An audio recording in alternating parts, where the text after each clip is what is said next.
ஒரு சமீபத்திய திரைப்படம் சல்லியர்கள். இந்த திரைப்படம் வெளியாவதிலே ஏகப்பட்ட சிக்கல்களை சந்திக்கிறது. குறிப்பாக தமிழ்நாட்டிலே திரையரங்குகளிலே வெளியாகிறதுல ஒரு பெரிய சிக்கல். இந்த சிக்கலுக்கு பின்னணியில் என்ன அப்படின்னா, சல்லியர்கள் நம்முடைய படம் இன்னைக்கு புத்தாண்டன்னைக்கு வெளிவந்திருக்கணும். இப்ப 27 திரையரங்கம் தான் ஏறக்குறைய 2026 புத்தாண்டுல 1ஆம் தேதி ரிலீஸ் ஆகிறதுக்கு திட்டமிடப்பட்ட இந்த திரைப்படம் இப்போது ஓடிடியில் வெளியாகலாமா அப்படிங்கிற அளவுக்கு பேசுகிற அந்த ஒரு சூழலை உருவானதுக்கு என்ன காரணம்? ஏற்கனவே தமிழ் சினிமாவில் ரெட் ஜெயண்ட் நிறுவனம் மூலமாக தான் எல்லா திரைப்படங்களும் ரிலீஸ் பண்ண வேண்டிய சூழல் இருக்கிறது. அப்புறம் சின்ன திரைப்படங்கள் எதுவுமே தயாரிக்க முடியல, தயாரித்தா கூட அதுக்கான தயாரிப்பாளர்கள் இல்லை. அப்படி தயாரிப்பாளர் இருந்தால் கூட அப்படியான திரைப்படங்களை தயாரித்து வெளியிடுவதில் தியேட்டர் கிடைக்கிறதுல ஏற்பட்ட சிக்கல்கள் இருக்குது. நீங்கள் இப்போ என்னுடைய படையண்ட மாவீர படம் வந்தது, உதயநிதி ஸ்டாலின் எத்தனை தியேட்டர்ல தூக்க சொல்லி அந்த ரெட் ஜெயண்ட் நிறுவனம் உள்ளடி வேலை செஞ்சது. திரைத்துறைங்கிறது இன்னைக்கு ஆக்சுவலி ரொம்ப சேலஞ்சான ஒரு இடமா மாறிடுச்சு. நீங்கள் உதயநிதியோட அந்த கம்பெனி ரெட் ஜெயண்டோட ஆசீர்வாதம் இல்லைன்னா நீங்கள் எந்த படத்தையும் வெளியிட முடியாது. வெளி மாநிலத்திலிருந்து இங்கே படம் எடுக்கிற இயக்குநர்களுக்கு மல்டிப்ளெக்ஸ் தியேட்டர் எல்லாமே கிடைச்சிருது அப்படிங்கிற ஒரு விஷயம். பெரிய திரைப்படங்களுக்கு நிறைய பெரும் பொருட்செலவில் எடுக்கப்படுகிற திரைப்படங்கள் கிடைக்குது அப்படிங்கிற விஷயம், இதையெல்லாம் ஒரு குற்றச்சாட்டுகளாக வைக்கிறார்கள். இதுவே இப்ப தமிழர் அல்லாத ஒருவர் இப்ப நம்முடைய வரலாறு எடுக்க வரும்போது அதுக்கு எண்ணிக்கையில் அடங்கா திரையரங்கு கிடைக்குது. இது என்ன மாதிரியான ஒரு போக்குன்னு பிவிஆர் வடநாட்டுல இருந்து இங்க படம் பண்ணிட்டு நீ எங்களுக்கு தேட்டர் கொடுக்க மாட்டேன். இது குறித்த விரிவான ஒரு பார்வையை இந்த காணொலியில நம்ம பார்ப்போம்.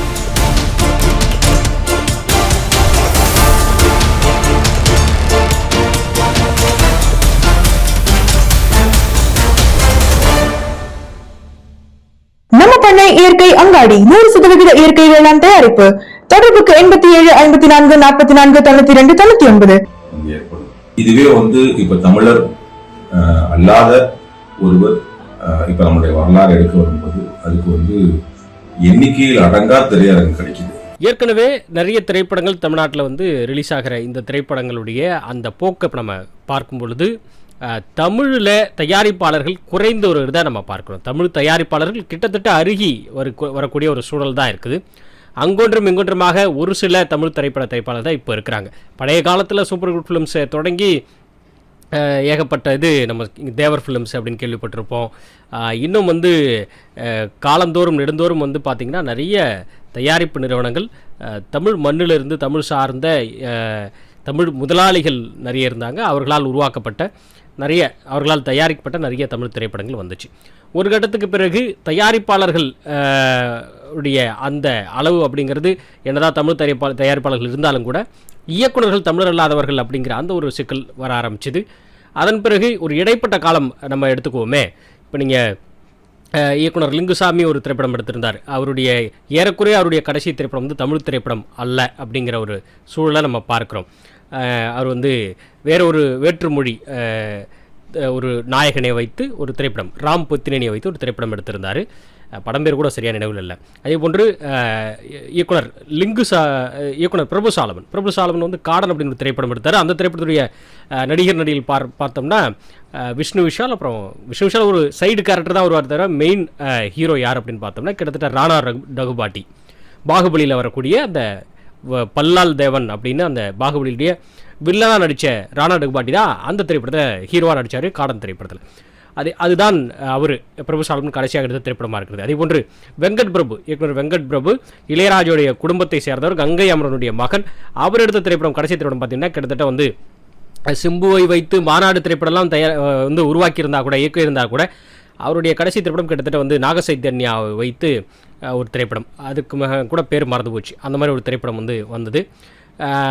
இந்த மாதிரி ஒரு தமிழில் மிக முக்கியமான இயக்குனர்கள் ஒரு எடுக்கக்கூடிய அண்மை கால பெரிய திரைப்படங்கள் அப்படின்னு பார்த்தோம்னா அது எல்லாமே வெளிமாநில தயாரிப்பாளர்களை நம்பி அல்லது வெளிமாநில இயக்குனர்களை நடிகர்களை, ஹீரோக்களை நம்பி தான் எடுக்க ஆரம்பிக்கிற ஒரு சூழல் வந்தது.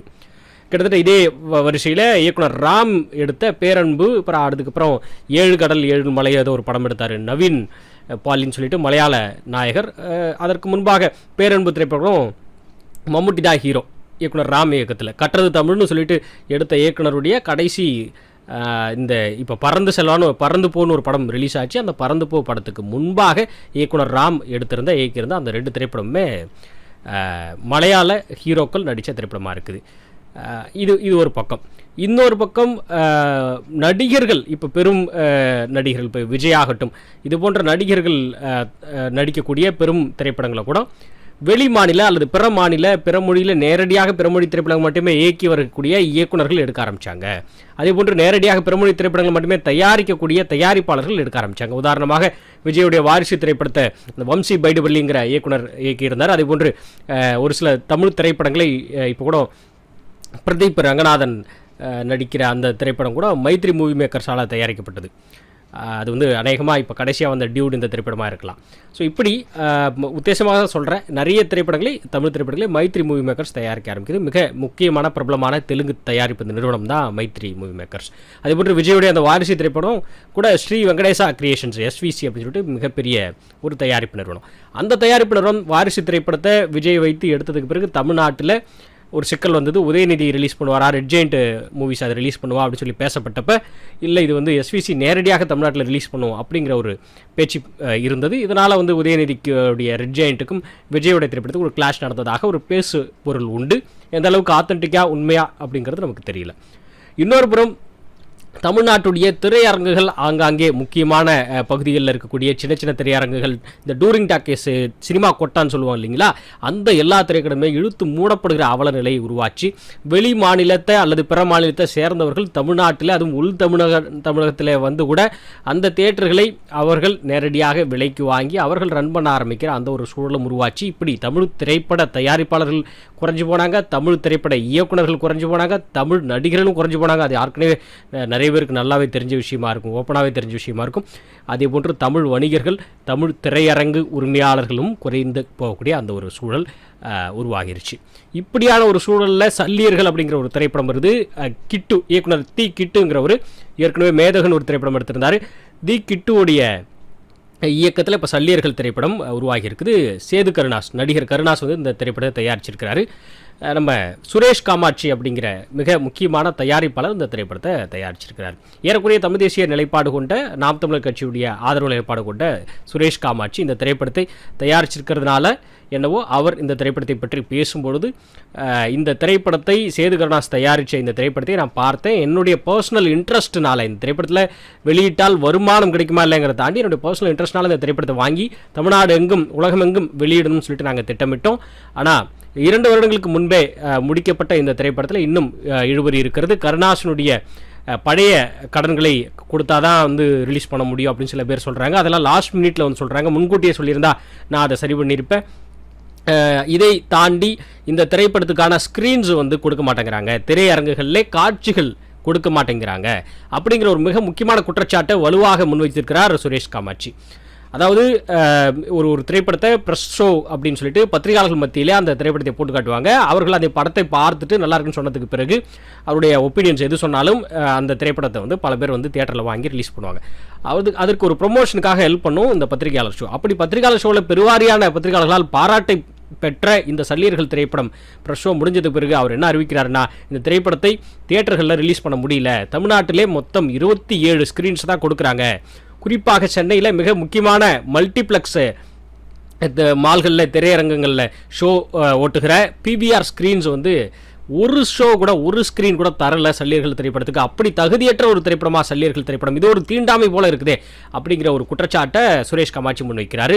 அவருடன் இயக்குனர் வா கௌதமனும் இயக்குனர் தி கிட்டும் வந்து அதே ஒரு பத்திரிகையாளர் சந்திப்பில் அவர்களும் உடன் இருந்தார்கள்.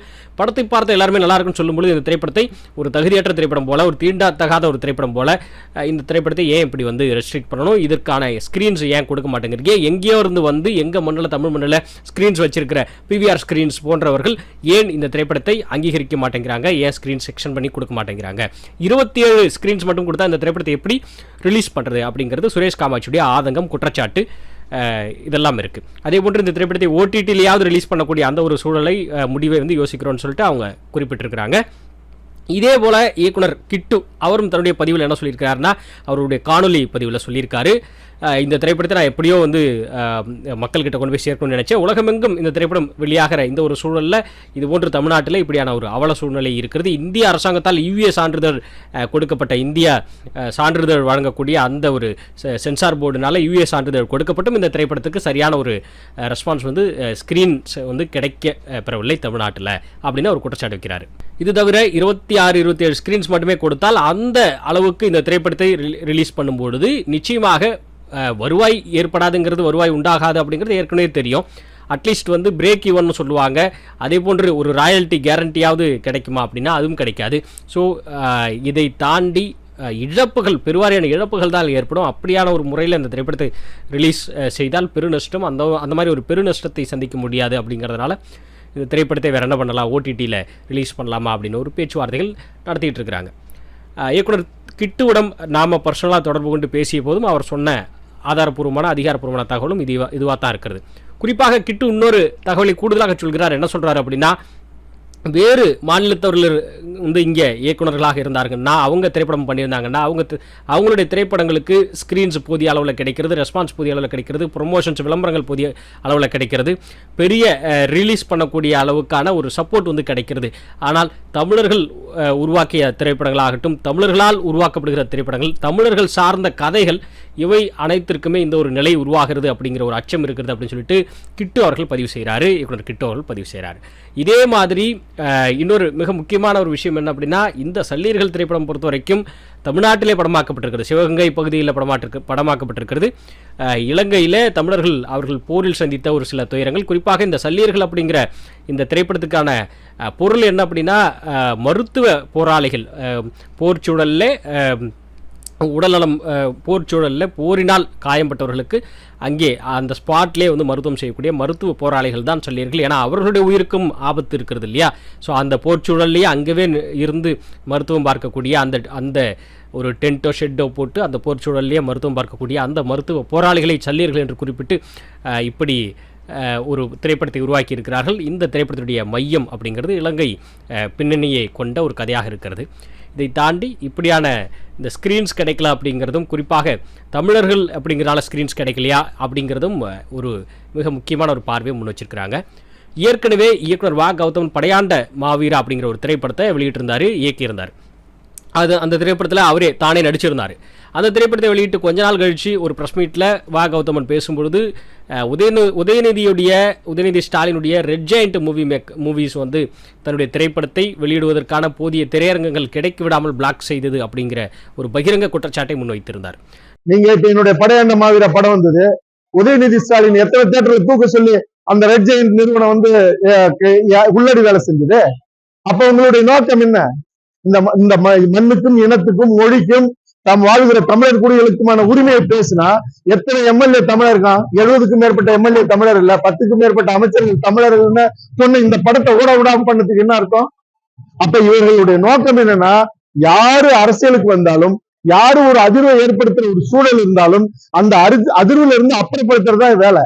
அது விஜய் மட்டும் இல்ல, அல்லது எங்களை போன்றவர்கள் மட்டும் இல்ல, யாராக இருந்தாலும் ஆளும் அதிகார வர்க்கம் இதைத்தான் செய்யுது. நம்முடைய பேட்டி ஒன்றில் பேசும்பொழுது நாச்சியால் சுகந்தி அவர்கள், அதிமுக சேர்ந்த பிரபல பேச்சாளர் நாச்சியால் சுகந்தி முன்வைக்கும் பொழுது, அவர் அதற்கு முன்பாகவே சினிமா துறையிலே பயணம் செய்திருக்கிறார்.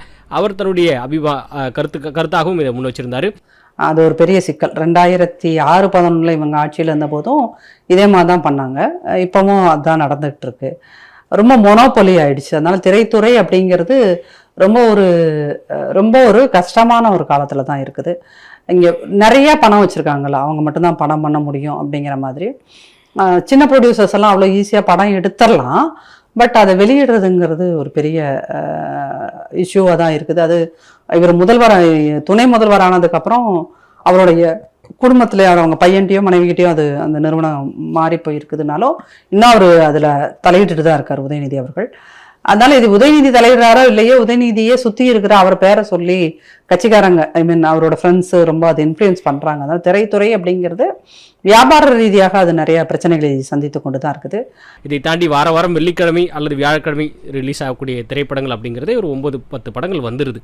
அப்படி இருக்கும் பொழுது இது சிறிய திரைப்படங்கள் அப்படிங்கிறது ஒரு முட்டல் மோதல்லாம் ஏற்பட்டு பெரிய காம்படிஷனுக்கு பிறகு ரிலீஸ் ஆகக்கூடிய ஒரு சூழல் இருக்கிறது. இதை தயாரிப்பாளர் சங்கமும் இதை வந்து இதற்கென்று இருக்கக்கூடிய இந்த விநியோகத்தல் சங்கங்கள் இது குறித்து யோசிக்கணும். ஆனால் அவர்கள் ஓட்டுக்காக பணம் கேட்க வராங்களே தவிர வேறு எதுவுமே செய்ய மாட்டேங்கிறாங்க. அவர்களுக்கு வேறு எதுவுமே வந்துட்டு இதை பற்றி பேசுவதற்கே அவங்களுக்கு வந்து வேறு எந்த முகாந்திரமும் இல்லை, அவர்களுக்கு அதற்கான எண்ணமும் இல்லை அப்படின்னு சொல்லிட்டு சுரேஷ் காமாட்சி அதை குறித்தும் தன்னுடைய பத்திரிகையாளர் சந்திப்பில் தன்னுடைய கருத்தை அதை குறித்தும் சொல்லியிருக்கிறார்.